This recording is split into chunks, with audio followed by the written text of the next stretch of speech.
Car nous n'avons pas à lutter contre la chair et le sang, mais contre les dominations, contre les autorités, contre les princes de ce monde, de ténèbres.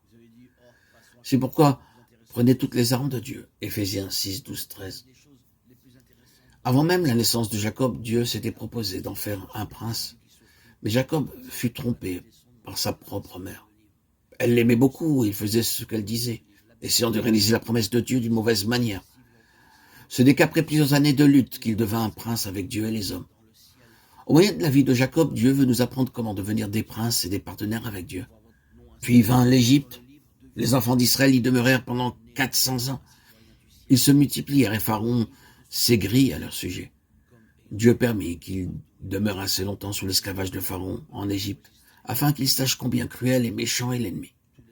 Ils durent travailler tôt, le matin jusqu'au soir, portant de lourdes pierres, transportant de lourds fardeaux sans aucun salaire, jusqu'à ce qu'enfin, dans leur misère, ils prient « Oh, Dieu, délivre-nous, vois notre affliction et nos larmes. » Dieu entendit leurs cris et leur envoya un sauveur. Avant qu'ils soient délivrés, Dieu envoya 10 plaies sur l'Égypte. Pourquoi? Afin que le peuple réalise combien l'ennemi est un séducteur. Chaque serviteur de Dieu doit apprendre combien l'ennemi est méchant et faux et qu'il essaie d'entraîner les enfants de Dieu dans les ténèbres. Lorsque le serviteur de Dieu oublie la puissance de la domination de Satan et des ténèbres, il devient alors esclave. Car tous ceux qui sont conduits par l'Esprit de Dieu sont fils de Dieu. Romains 8, 14. Lorsque les enfants d'Israël vinrent au désert, ils errèrent pendant 40 ans, sans posséder ni champ ni édifice. Pour leur nourriture, le Seigneur dit « Je vous enverrai la manne chaque jour ». Ils ne devaient faire qu'une chose, rester là où ils avaient planté leur tente, jusqu'à ce que la nuée de Dieu s'élève au-dessus du tabernacle.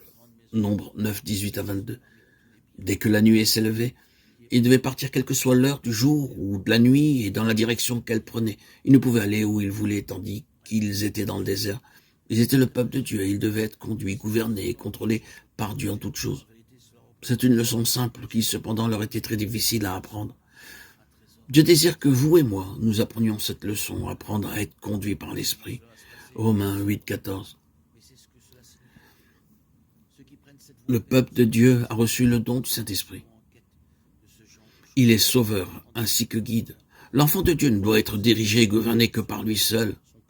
Ceci n'est possible que lorsque nous mourrons à notre propre volonté. Il faut beaucoup d'années pour apprendre cette leçon. Depuis le désert, le peuple de Dieu entra dans Canaan, la terre de la promesse, représentant la provision de Dieu pour son peuple.